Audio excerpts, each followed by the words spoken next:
الحمد لله رب العالمين والعاقبة للمتقين ولا عدوان إلا على الظالمين وأشهد أن لا إله إلا الله وحده لا شريك له إله الأولين والآخرين وأشهد أن نبينا محمدا عبده ورسوله بلغ الرسالة وأدى الأمانة ونصح الأمة وجاهد في الله حق جهاده حتى أتاه اليقين صلى الله عليه وعلى آله وأصحابه وسلم تسليما كثيرا. أما بعد، الله سبحانه وتعالى در سوره لقمان می‌فرماید ولو أن ما في الأرض من شجرة أقلام والبحر يمده من بعده 7 أبحر ما نفدت كلمات الله.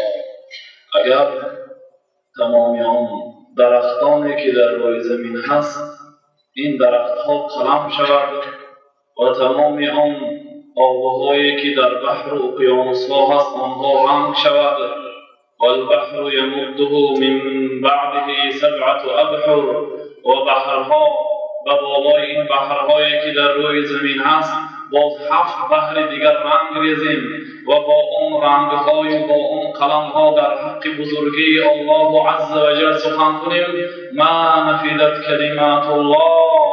سخن در حق خدا تمام نمی شود یا یکی سخن‌های الله تعالی تمام نمی شود.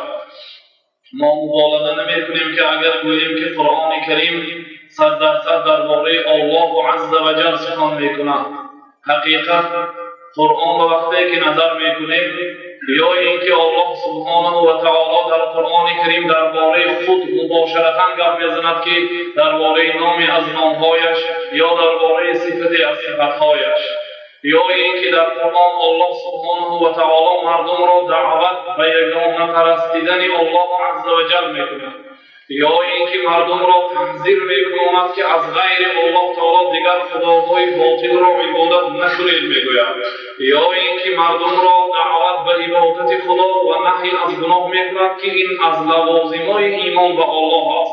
یعنی کسی که ایمان به الله داشته باشد باید اطاعت پروردگار کند و باید از نهی کرده‌های پروردگار عالم باز ایستد. یا اینکه قرآن درباره گذشتگانی که خدا را یگانه عبادت می‌کردند در حق آنها در تاریخ آنها سخن می‌کند که آنها چیکار می‌کردند و چه خیر شد نتیجه آنها، حتی در آخرت عاقبت آنها در جنت چی شد الله عز و جل درباره آنها سخن می‌کند. یا اینکه قرآن درباره آنهایی که غیر الله تعالی دیگر خدای باطل گرفته از سنگ و درخت و از قبر و از مرده‌های عبادت کردند درباره قصه‌های آنها سخن می‌کند که در زمانه گذشته چه خیر بودند و در آخرت بازگشت آنها در دوزخ چه خیر است درباره آنها سخن می‌کند.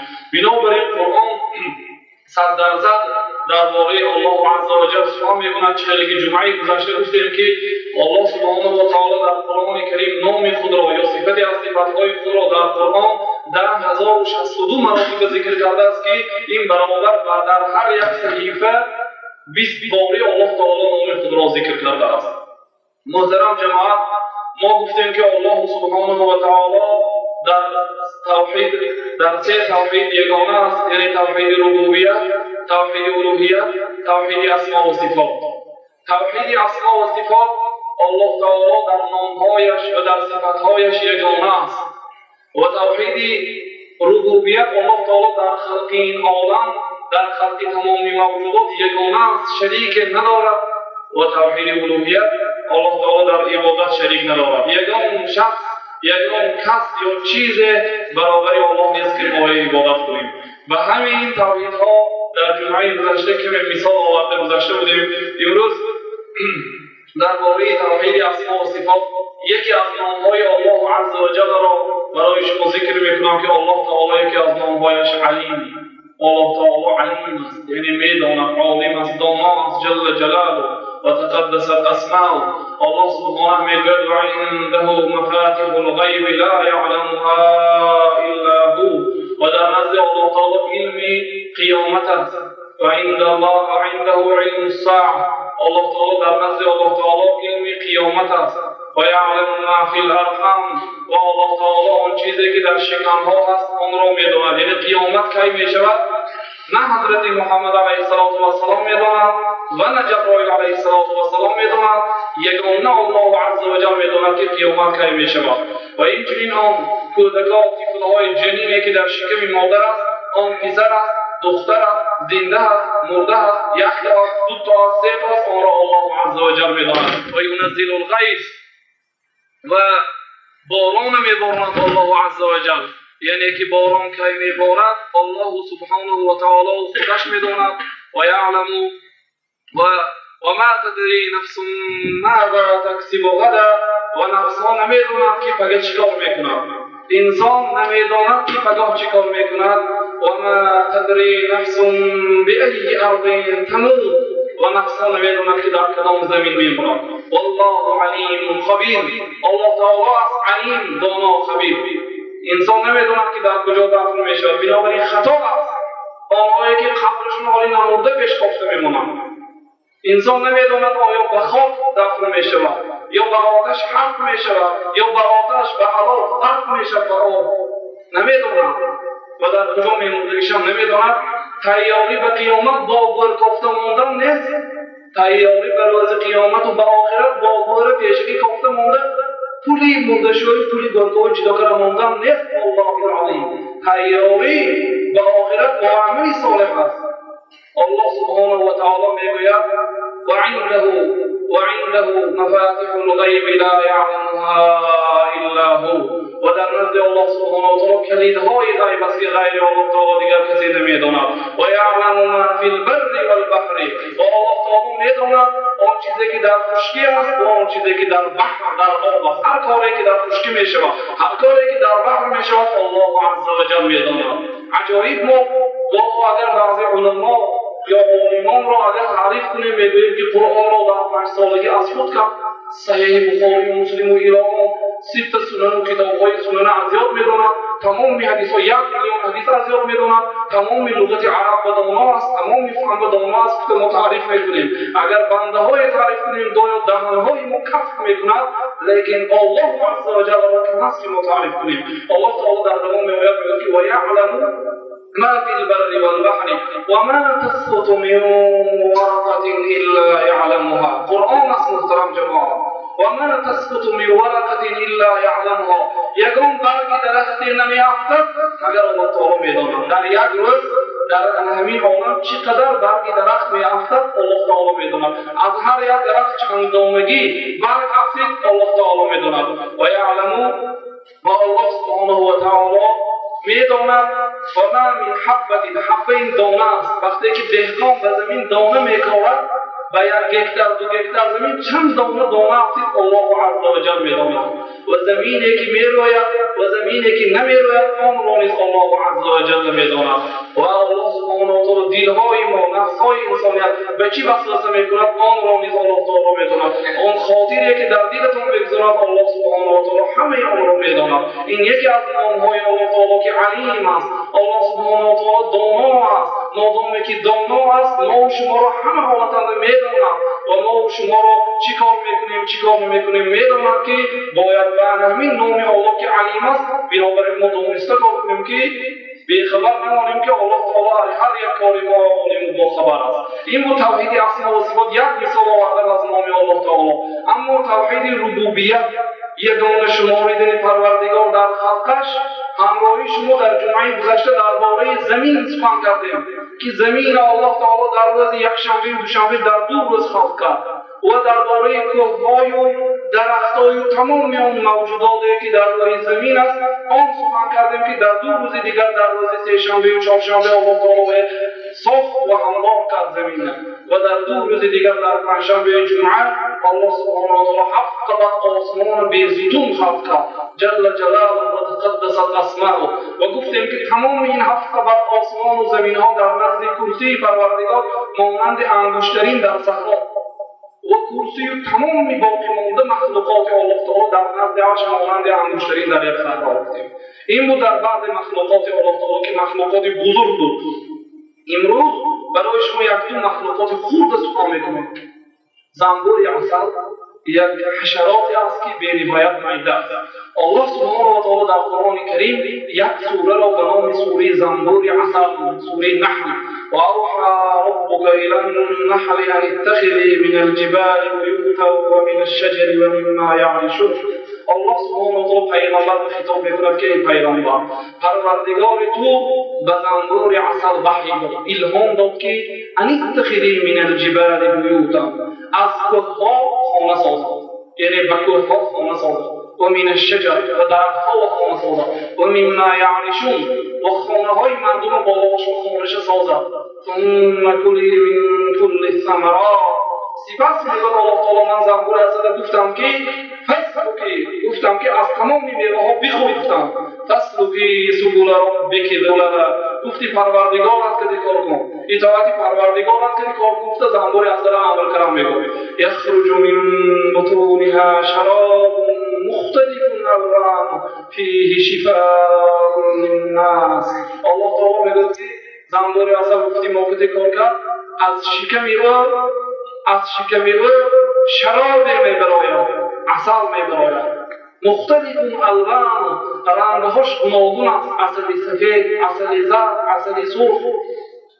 این فی ذلک لآیة لقوم یتفکرون. همین یک زنبور عسل و اگر مردم نظر کنند، اگر علامت‌هایی است به یگانگی الله عز و جل، با کدام خاص، با کدام علم کی باید زنبور عسل به تعلیم بود که از همون گل‌های از تمام میوه‌ها خورد و از شکم یک عسل یک عجایب یعنی شربت میروید که این الله عز و جل حقیقتا خلق کرده است. در صحیح بخاری مسلم ابو سعید خدری رضی الله عنه روایت میکنند که یک مرد به نزد رسول الله صلی الله علیه و سلم آمد، گفت که یا رسول الله ان اخی استطلق بطنه، یا رسول الله برادری من شکمش درد دارد و شکمش رفته ایستاده است. یا رسول پیغمبر صلی الله علیه و سلم گفتند که اسقه عسلا، عسل نوشان.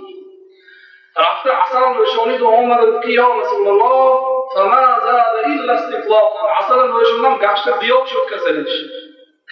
رسول الله گفتند که اسقه عسلا، رفته عسل نوشاند. آمده که یا رسول الله فما زاد الا استطلاقا، عسل همین قدر فایده کرد که گشته دردش زیاد کرد و گشته در نسل رفته ایستاده است. رسول الله گفتند که اسقه عسلا، عسل نوشاند. رفته دو آمده همین که میشه تکرار کرد که رسول الله گفتند که صدق الله و کذب بطن اخیک، الله تعالی راست گفت، شکم برادرت دروغ گفت. چون الله تعالی فیه شفاء للناس، برای مردم در عسل شفا است، دوا است. نگو دوا یا درست میکند یا نمیکند، احتمال شفا شدن هست یا نیست، لیکن شفا یک باره الله عز و جل نتیجه گفت فیه شفاء للناس، عسل اند شفا است برای مردم. این اند علامتایی هست برای آنهایی که فکرشون رو به جا می‌آورند. شاید بعضا شلاقی سخن خدا نشنیده است، سخن رسول الله نشنیده است، لیکن سهران دارم زنبور عسل دارد همین به اکبر میکنه میکنه.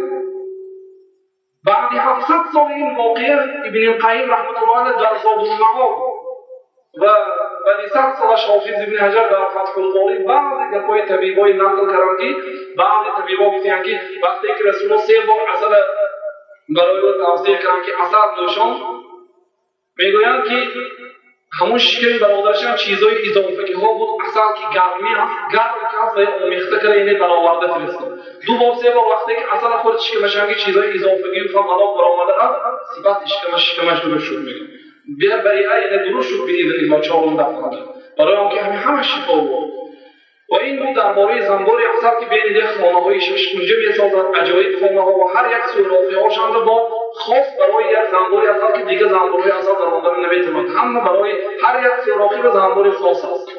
ابن القیم رحمت الله علیه در کتاب شفاء العلیم درباره مورچه سخن کرد، درباره آسمان سخن کرد، درباره زمین سخن کرد، درباره مورچه سخن کرد. و الله سبحانه و تعالی در قرآن یک سوره به نام مورچه‌ها بود، سوره نمل، مورچه‌ها.